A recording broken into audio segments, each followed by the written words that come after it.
وأشهد أن لا إله إلا الله وحده لا شريك له وأشهد أن محمدا عبده ورسوله صلى الله عليه وعلى آله وسلم. قال الله سبحانه وتعالى: يا أيها الذين آمنوا اتقوا الله حق تقاته ولا تموتن إلا وأنتم مسلمون. يا أيها الناس اتقوا ربكم الذي خلقكم من نفس واحدة وخلق منها زوجها وبث منهما رجالا كثيرا ونساء واتقوا الله الذي تساءلون به والأرحام إن الله كان عليكم رقيبا. يا أيها الذين آمنوا اتقوا الله وقولوا قولا سديدا يصلح لكم أعمالكم ويغفر لكم ذنوبكم ومن يطع الله ورسوله فقد فاز فوزا عظيما. أما بعد.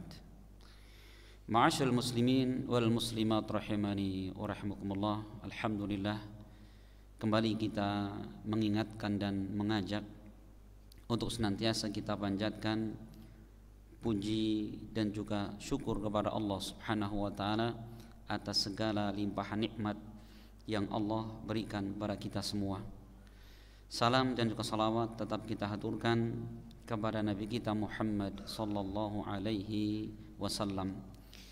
Ma'asyiral muslimin wal muslimat rahimani wa rahimakumullah.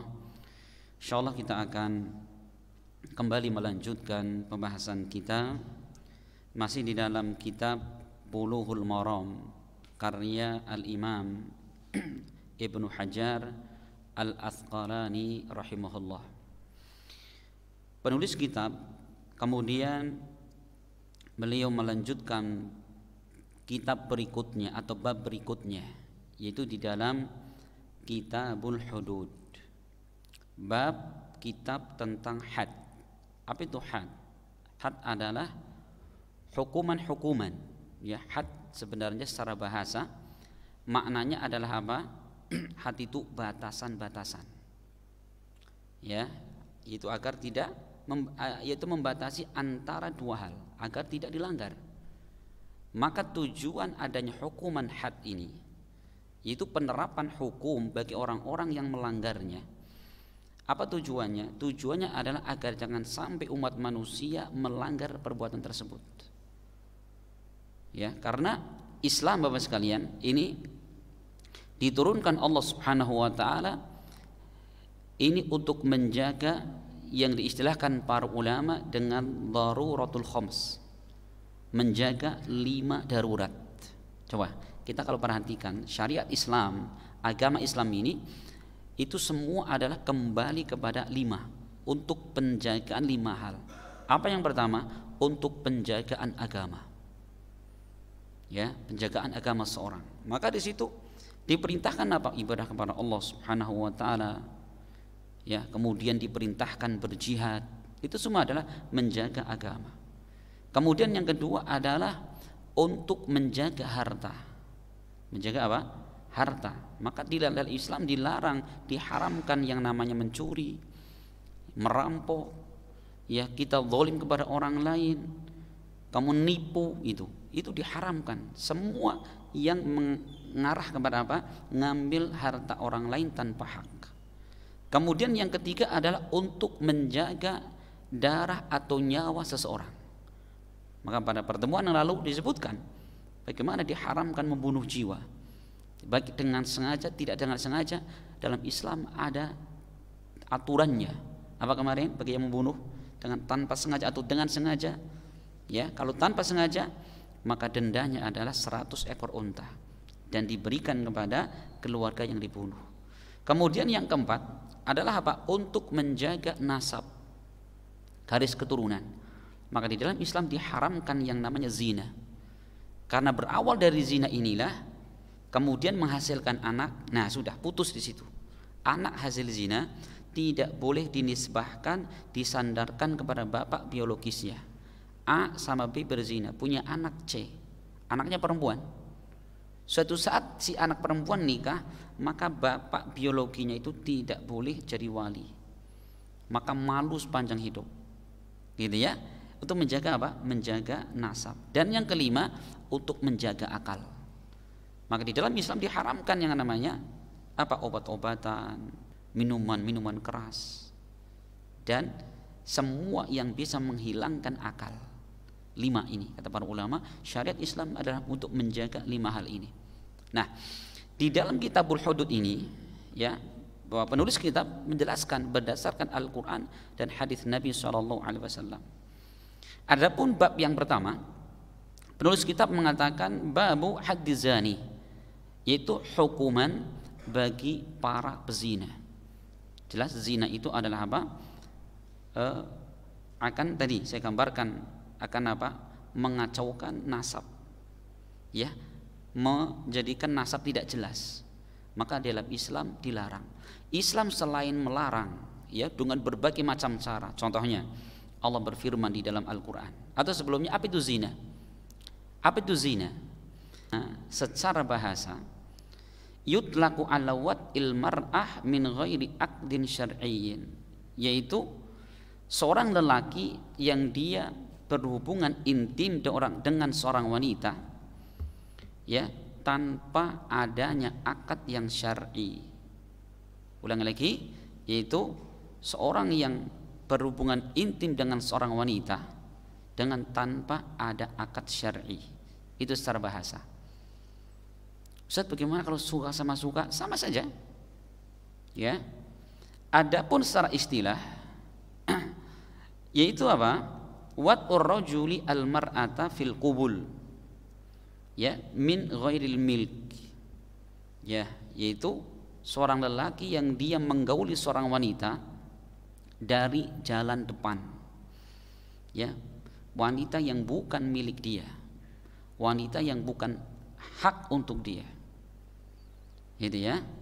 Itu tentang definisi zina. Definisi apa sih zina? Apa hukum zina itu? Hukum zina adalah haram berdasarkan Al-Quran, berdasarkan sunnah, dan berdasarkan ijma' seluruh ulama kaum muslimin. Mana Al-Quran yang menjelaskan haramnya zina? Banyak sekali. Di antaranya Allah menyebutkan di dalam surat Al-Isra ayat 32. Allah berfirman, wala taqrabuz zina innahu kana fahishatan wa sa'a sabila, ya, dan janganlah kalian mendekati zina. Sesungguhnya zina adalah fahisyah, perbuatan yang sangat keji, wa sa'a sabila, dan jalan yang sangat jelek lagi, buruk. Perhatikan, Allah menamakan apa? Zina itu perbuatan keji, ya, dan jalan yang paling buruk. Makanya Allah mengatakan jangan dekati. Allah tidak mengatakan wala taznu, kamu jangan zina, tidak. Tapi Allah menggunakan bahasa apa? Jangan dekati zina. Makanya para ulama tafsir ketika menafsirkan ayat ini, bahwa larangan zina itu bukan sekedar zinanya saja, tapi segala perkara yang mengantarkan kepada zina diharamkan dalam Islam. Ulangi lagi, segala perkara yang bisa mengantarkan ke dalam zina diharamkan dalam Islam. Ya, karena lafaz yang Allah pakai, jangan dekati zina. Semua yang bisa mengantarkan, mendekatkan kepada zina, maka diharamkan. Seperti apa? Berduaan dengan wanita yang bukan mahram. Sampai Rasul pernah mengatakan, la yakhluwanna ar-rajul wal mar'atu laisa lidhi mahramin illa wa thalithuhuma asy-syaitan. Yang artinya, tidaklah dua orang laki-laki dan perempuan, ya, mereka berduaan, berkholwat, ya, tanpa ada mahram, melainkan nomor tiganya adalah siapa? Setan. Sekarang kalau setan kira-kira ngapa? Mas, tundukkan pandangan mas, gitu. Atau mas, sebentar lagi azan mas, siap-siap azan ke masjid dulu. Ya enggak, memperindah, ya, dibikin tambah tertarik, syahwatnya naik terus, gitu. Ya, perhatikan sekalian. Makanya ini Allah mengatakan wala taqrabuz zina. Dan zina ini juga dilarang di dalam hadis Nabi. Rasulullah SAW pernah menyebutkan dalam hadis diriwayatkan Bukhari Muslim dari Ibnu Mas'ud. Ibnu Mas'ud pernah bertanya, ya Rasulullah, Ayyuz dzambi a'dzam ya Rasul? Dosa apa yang paling besar? Beliau mengatakan yang pertama, antaj'ala lillahi niddan wa huwa khalaqaka. Engkau menjadikan tandingan bagi Allah padahal Allah yang telah menciptakan. Syirik kepada Allah. Itu dosa paling super besarnya di situ. Kemudian bertanya lagi, tsumma ayyun? Kemudian apa wahai Rasul?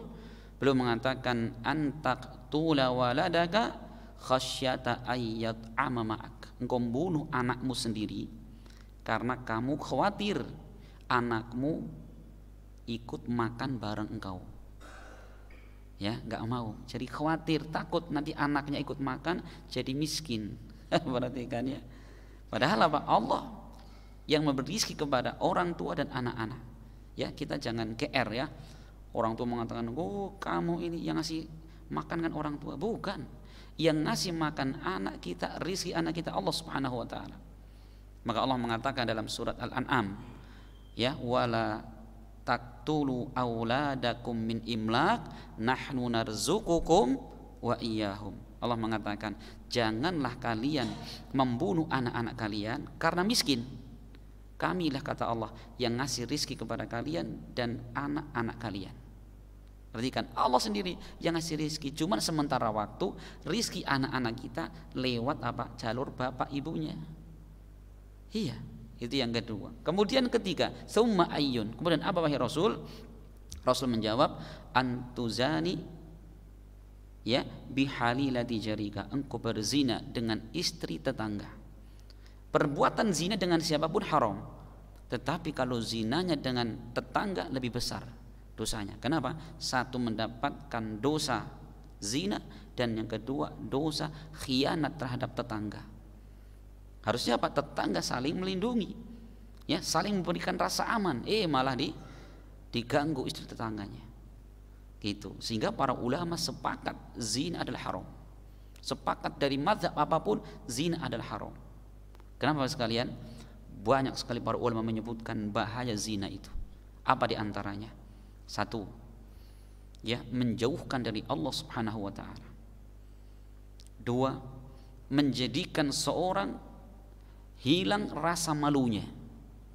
Coba ya, hilang rasa malunya. Ya.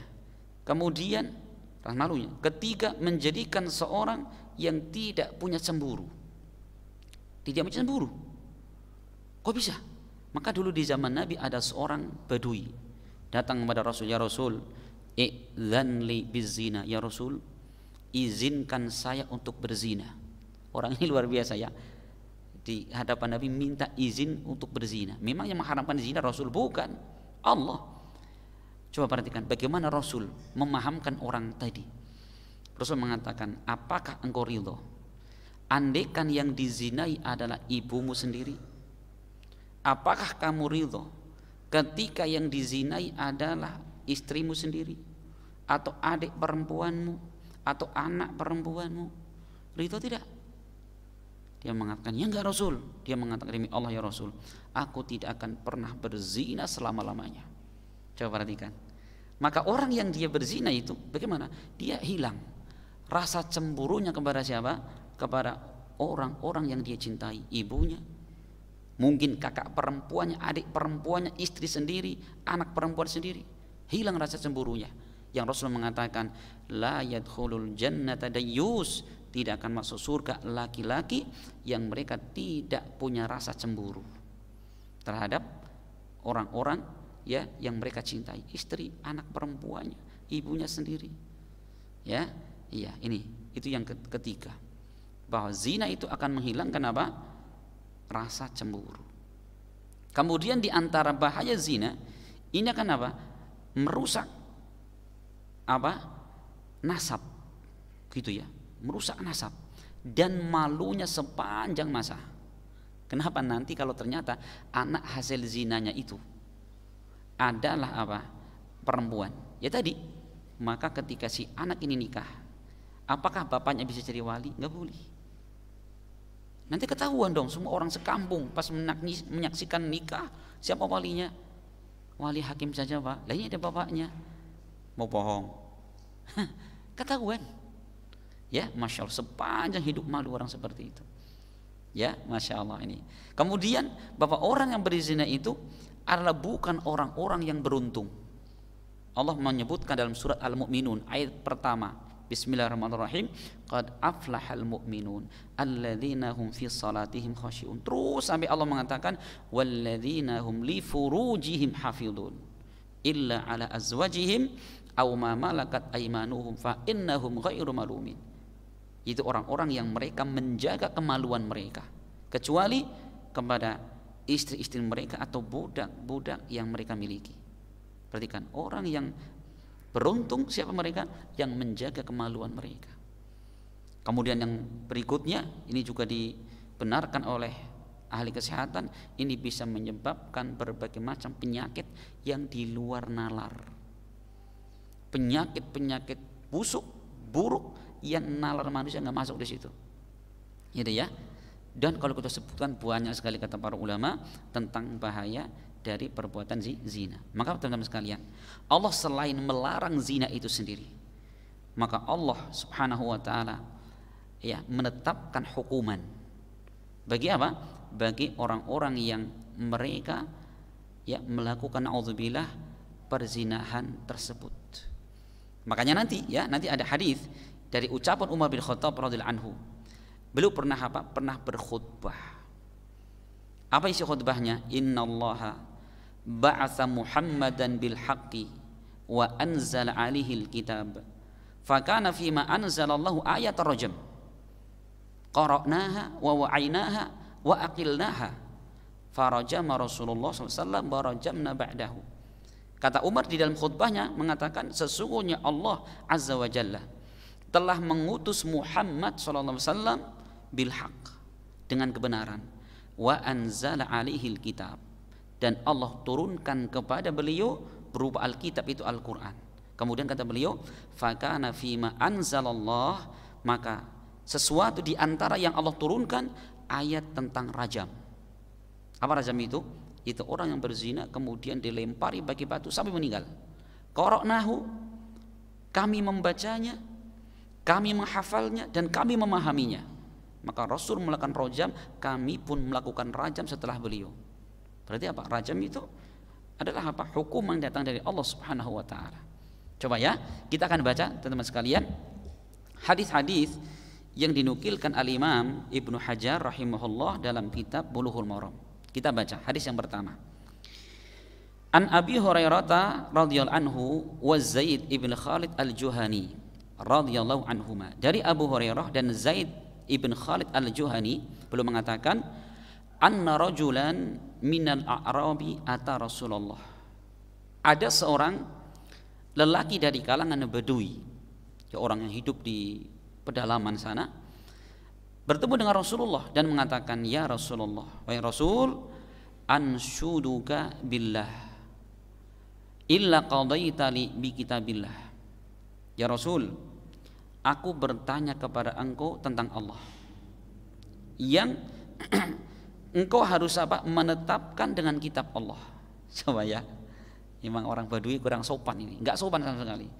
Ya jelas Rasul kalau menetapkan sesuatu itu dengan apa? Kitab Allah. Tapi kata Badui, tapi tolong menetapkan ini dengan hukum Allah, dengan kitab Allah.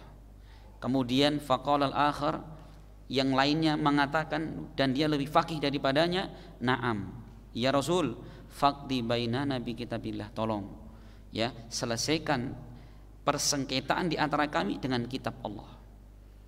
Wa adzin dan berikan izin kepadaku untuk apa? Untuk bercerita. Rasul mengatakan, kul, silahkan sampaikan. Maka dia mengatakan, si Badui ini mengatakan, inna ibni kana asifan ala hada fazana bi imraatihi.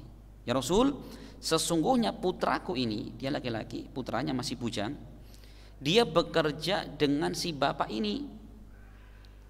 Malah apa? Anak saya berzina dengan istrinya si bapak ini. Ya, dia bekerja sebagai pembantu, nggak tahu kerjanya apa di situ, nggak disebutin. Kemudian malah berzina dengan istri majikan. Ya, apa yang kita ambil di situ? Nah, di sini Bapak sekalian, ya, hati-hati kalau kita punya pekerja. Karena kita nggak tahu, Ustaz, tapi kan dia orangnya soleh. Di rumah ya tidak ada orang kecuali istri kita dan salah satu pekerja laki-laki. Kadang-kadang kita meremehkan orang soleh ini. Subhanallah. Nggak ada jaminan Bapak sekalian. Nggak ada jaminan kita akan selamat. Ya, akhirnya apa? Terjadi apa yang terjadi? Lelaki ini berzina dengan istri siapa? Majikan. Apa iya sih? Wong cuman pembantu, cuman karyawan zina sama setan. Setan. Ya, siapa yang bisa menjamin selamat dari setan? Kan gitu ya. Terjadilah apa terjadi. Kemudian kata lelaki ini, wa inni ukhbirtu anna ala ibni arrajam. Dan aku dikasih tahu bahwa anak saya ini hukumannya harus dirojam. Rojam itu dilempari pakai batu sampai mati. Tapi saya bagaimana kata dia?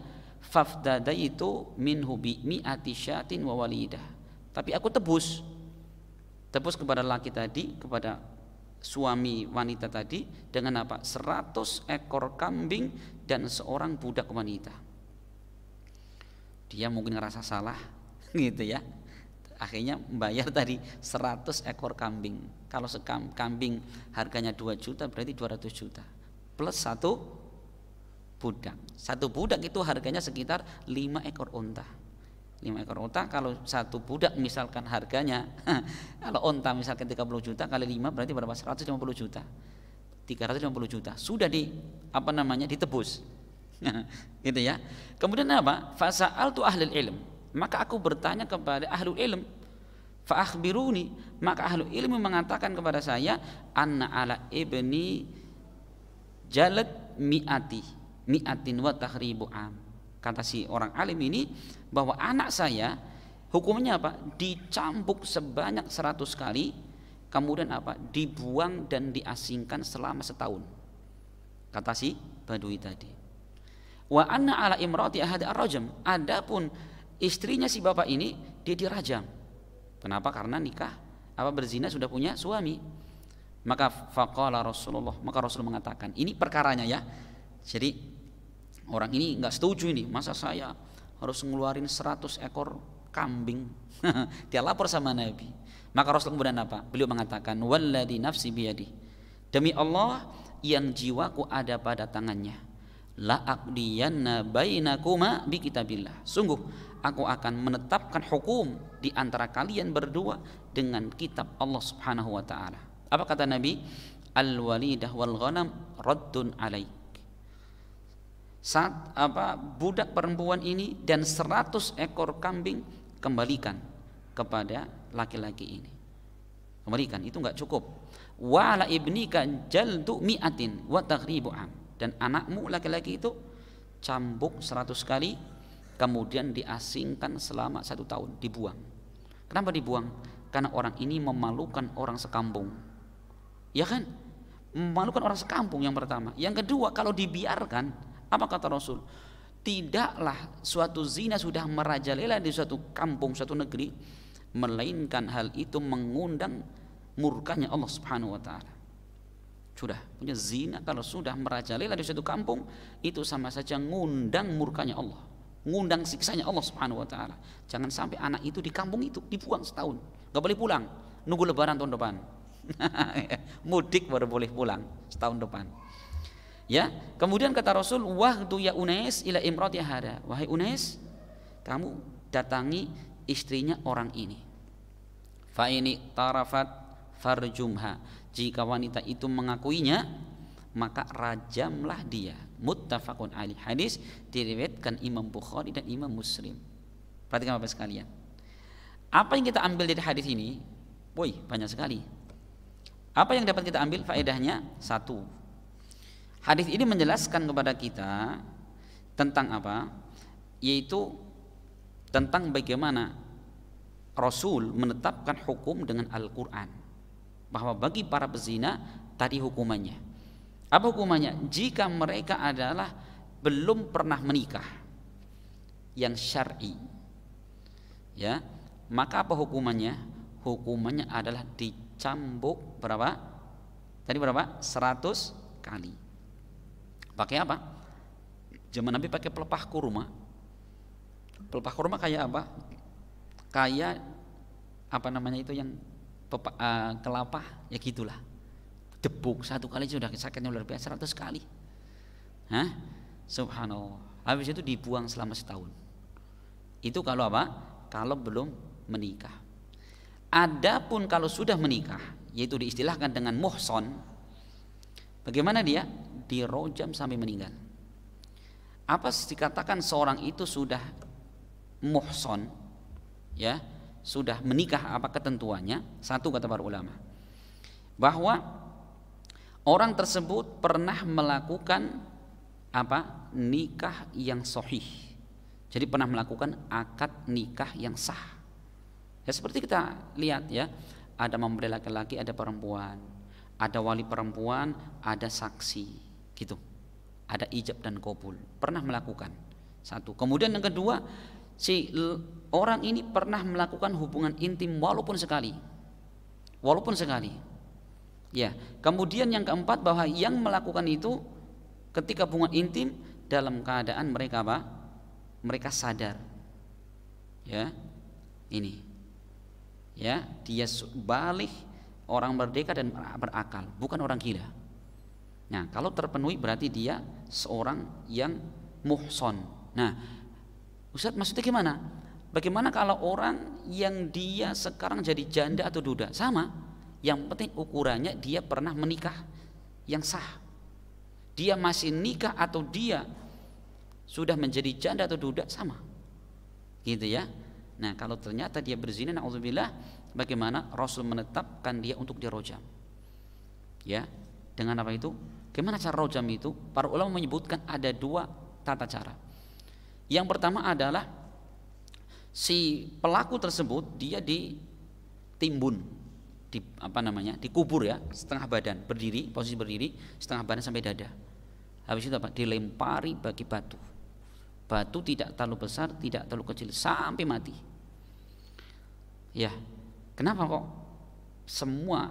Itu yang pertama. Adapun yang kedua, yaitu orang tersebut tidak ditimbun badannya, berdiri sudah. Ini sebagaimana nanti ada kisahnya sahabat Nabi yang bernama Ma'is. Coba, sahabat Nabi saja berzina. Ini menunjukkan bahwa tidak ada seorang pun yang boleh merasa aman, tenang. Wong saya santri masa berzina. Wong saya anggota takmir masjid masa berzina.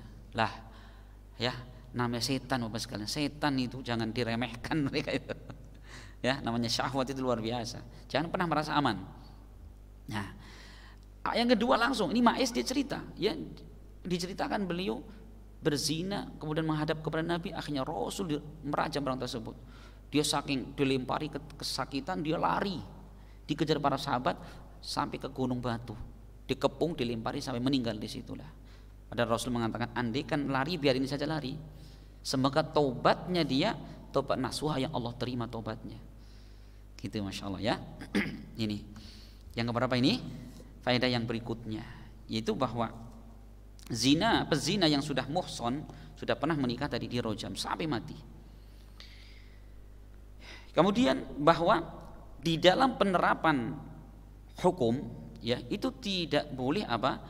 Menerima ganti rugi. Seperti tadi, ya, dia ngasih 100 ekor kambing, 1 budak. Rasul mengatakan kembalikan. Kalau andaikan tebusan itu diterima, berarti apa? Dia apa? Memakan harta orang lain dengan cara yang batil.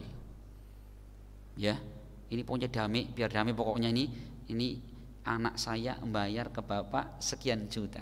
Diambil, berarti dia ngambil harta orang lain tanpa hak, alias makan harta batil. Itu ya. Iya. Kemudian di dalam hadis ini juga menunjukkan apa? Menunjukkan bahwa di dalam penerapan hukum itu pemerintah boleh mewakilkan. Jadi Rasul kan memerintahkan Unes untuk datang kepada wanita tadi. Ngaku enggak? Kalau ngaku dirajam. Ternyata wanita itu ngaku. Kemudian Ustaz, kok dibedakan antara sudah menikah dengan belum menikah? Ya, maka disebutkan di sini hikmahnya apa? Ya, kenapa dikatakan rojem itu dengan dirajam itu? Adapun yang belum menikah dicambuk. Hukumannya gitu. Karena kata para ulama, bahwa seorang yang berzina dia berbuat maksiat dengan seluruh anggota tubuhnya. Makanya hukumannya semua anggota tubuh dicambuk sampai 100 kali. Ya, kau kenapa? Yang sudah menikah sama belum menikah dibedakan? Kata para ulama alasannya adalah bahwa seorang yang sudah menikah dia kan sudah apa?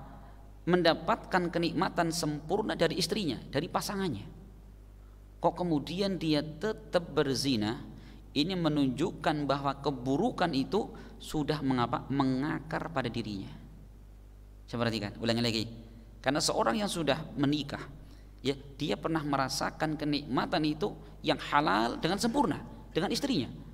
Kok kemudian apalagi masih punya istri, masih punya suami, kok kemudian selingkuh zina? Sudah kata para ulama, ini menunjukkan bahwa keburukan itu sudah mengakar pada dirinya.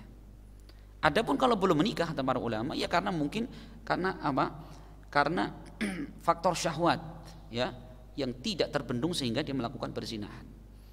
Maka lebih ringan hukumannya. Nah ini masya Allah ya, ini luar biasa. Ini hadis yang pertama, Bapak sekalian, tentang apa? Menunjukkan disyariatkannya adanya rojam. Naudzubillah. Ya, makanya ya kita banyak berdoa kepada Allah, apalagi kita hidup di zaman yang luar biasa. Kalau zaman dahulu orang mau apel, harus diplototin bapaknya gitu ya, harus nyumput. Sekarang subhanallah, ya udah modal pulsa udah bisa ketemuan. Naudzubillah. Hadis yang pertama ini ya, ini hadis Nabi loh ya, bukan saya menyampaikan.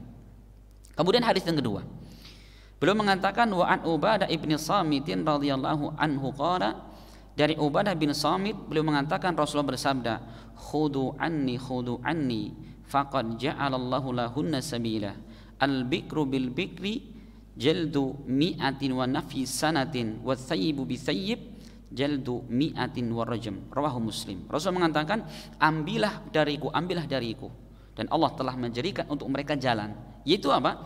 Bahwa ketika yang berzina adalah bujang dengan bujang, bagaimana? Maka dicambuk 100 kali dan dibuang selama setahun. Adapun kalau sudah menikah, bagaimana? Maka bagaimana dia? Jildu mi'atin warajam. Jika dia dicambuk 100 kali dan dirojam. Tapi Bapak sekalian, bahwa bagi seorang yang tadi sudah disebutkan, seorang yang dirojam itu tidak dicambuk, tidak.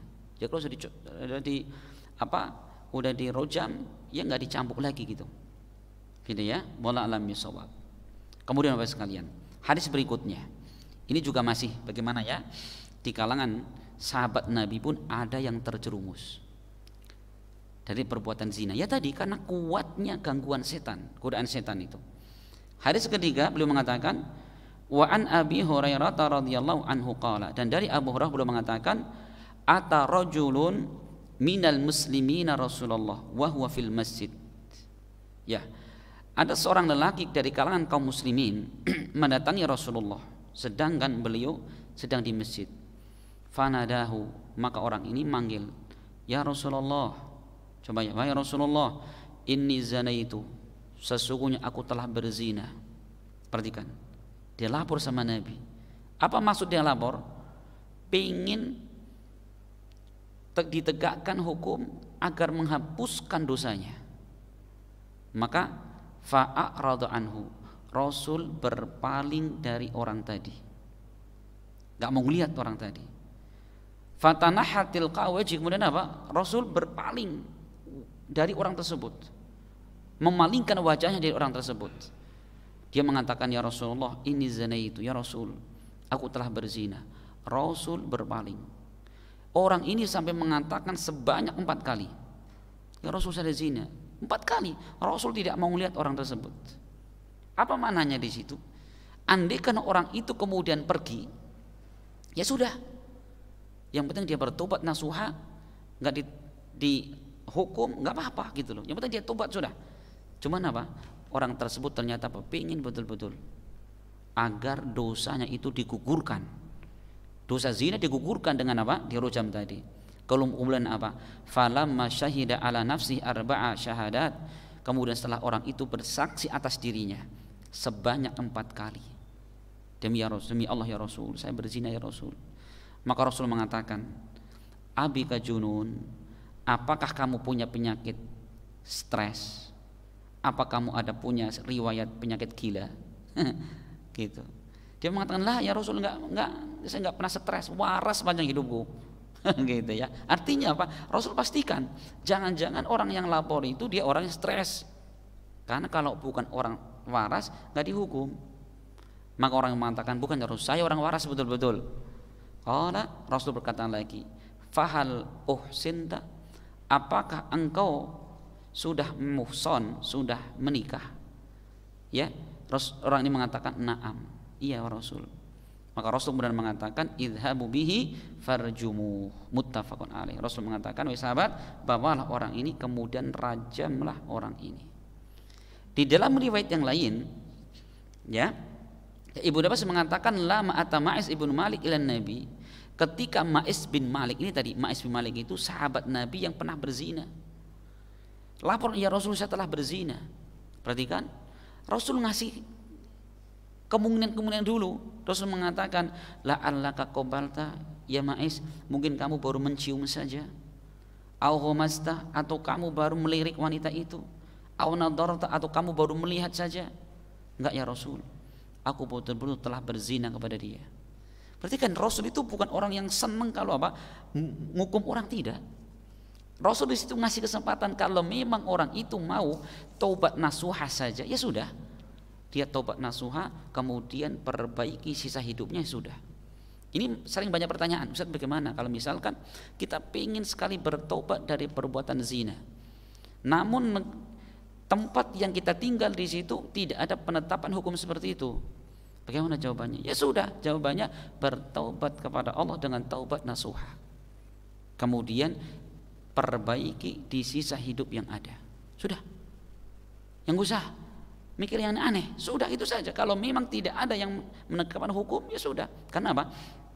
Untuk penerapan hukum itu bukan person, bukan per kelompok, tapi apa? Pemerintah. Ya sudah. Gitu ya. Sudah, makanya bertobat kepada Allah dengan taubat nasuha. Hadis berikutnya. Tadi Umar bin Khattab belum pernah berkhutbah. Apa isi khutbahnya? Innallaha ba'atha Muhammadan bil haq. Sesungguhnya Allah mengutus Muhammad dengan kebenaran.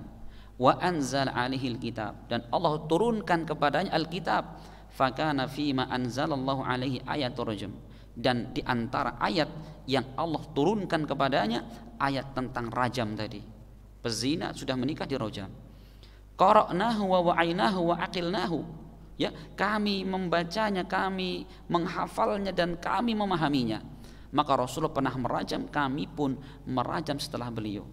Fa akhsha in tala binasi zamanun ayyakula qailun. Maka aku khawatir setelah nanti berjalannya waktu ada orang yang mengatakan, ma najidur rajma fi kitabillah.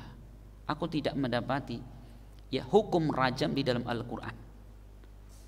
Umar khawatir nanti suatu zaman akan datang mengatakan, mana Al-Quran yang memerintahkan rajam. Belum mengatakan, khawatir saya. Fayadillu bitarqi faridatin anzalah Allah. Maka mereka tersesat dengan meninggalkan apa yang Allah wajibkan untuk mereka. Wa inna rajma haqqun fi kitabillahi ala man zana idza uhsina minar rijali wan nisa. Sesungguhnya rajam itu hak yang ada di dalam kitab Allah bagi orang yang berzina dan dia sudah menikah, lelaki maupun perempuan. Idza qamatil bayyinatu, jika telah jelas bukti-buktinya.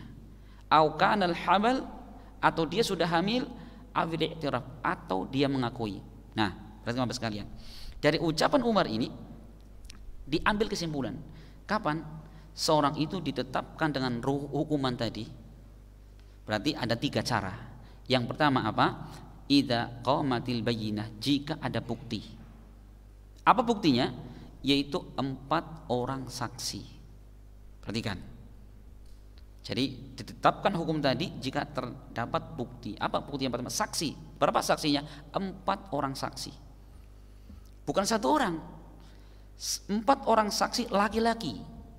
Perhatikan, makanya disebutkan para ulama bahwa orang yang menyaksikan terhadap perbuatan perzinahan itu harus ada ketentuannya.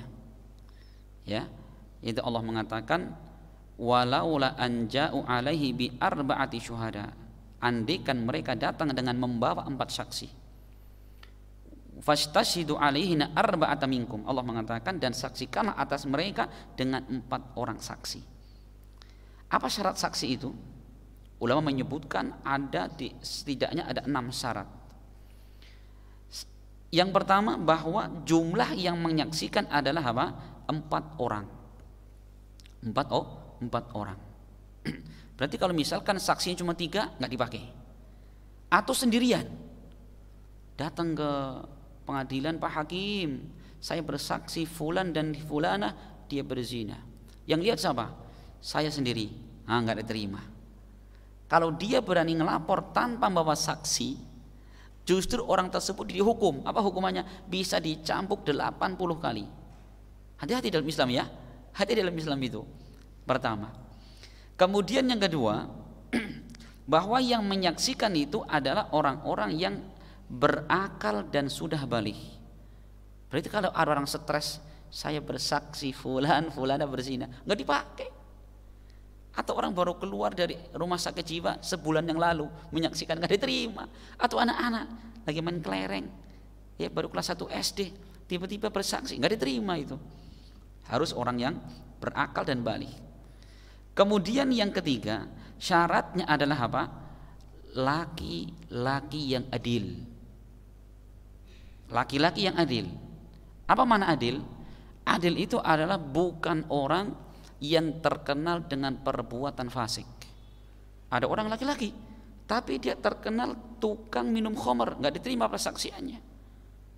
Ya, atau si laki-laki ini ternyata apa? Dia adalah orang yang terkenal dengan ahli kemaksiatan, tidak terima persaksiannya. Tuh, harus laki-laki apa? Yang adil. Bagaimana kalau menyaksikan perempuan? Ya, dikatakan fala tuqbalu syahadatun nisa fi haddiz zina. Tidak diterima persaksian wanita di dalam penerapan apa hukuman bagi para pezina. Kenapa ini? Siyanatan lahunna wa takriman. Ya, untuk menjaga mereka dan memuliakan mereka. Karena apa? Zina itu perkara yang jijik. Gitu ya. Kemudian yang keempat, syarat yang keempat, mohon maaf ini, bahwa orang yang menyaksikan itu betul-betul melihat terjadi perzinahan. Jadi mohon maaf kalau misalkan baru masuk hotel bareng, ya sekamar bareng, itu belum cukup, ya belum cukup kecuali ada CCTV misalkan. Jadi kalau bahasa kasarnya betul-betul menyaksikan adanya ember nyemplung ke sumur. Kalau misalkan baru, mohon maaf baru ketemuan, pelukan, oh belum kena hukuman tadi. Ya, kemudian yang kelima, ya, yang menyaksikan adalah orang-orang muslim. Dan terakhir, ayyasyhadu alaihi fi majlid wahidin. Keempat orang tadi dia menyaksikan dalam apa? Satu majelis. Ya. Jadi dalam satu waktu semua menyaksikan. Jangan kemudian apa? Yang A menyaksikan sekarang itu besok enggak boleh. Harus sekali waktu. Datang semuanya empat-empatnya, baik barengan atau terpisah. Satu di ruang sana sini ditanya sama, zinanya sama siapa? A sama B. Di mana ini? Jamnya berapa? Harus sama. Kalau ternyata ya satu mengatakan A sama B, satu mengatakan A sama C, oh kamu bohong ya. Waktunya jam berapa? Oh jam 6 pagi. Yang satu ya jam 9 sore. Oh kamu bohong berarti. Harus sama. Betul melihat ada ember masuk ke cemplung sumur. Ya enggak, embernya meleset keluar dan nggak bisa itu. Perhatikan ya, ini masya Allah luar biasa. Jadi di dalam Islam subhanallah ya menetapkan hukum luar biasa. Makanya hati-hati teman-teman sekalian. Kita di era media seperti ini jangan gampang nge-share. Apalagi tentang kehormatan seorang. A sama B selingkuh berzina, jangan kita share. Kalau itu belum tahu kepastiannya. Perhatikan kenapa ini urusannya apa? Kehormatan seorang. Gitu ya. Makanya di Islam subhanallah betul-betul kita dijaga jangan menyebarkan perkara yang tidak manfaat. Apalagi perkara yang belum jelas kedudukannya.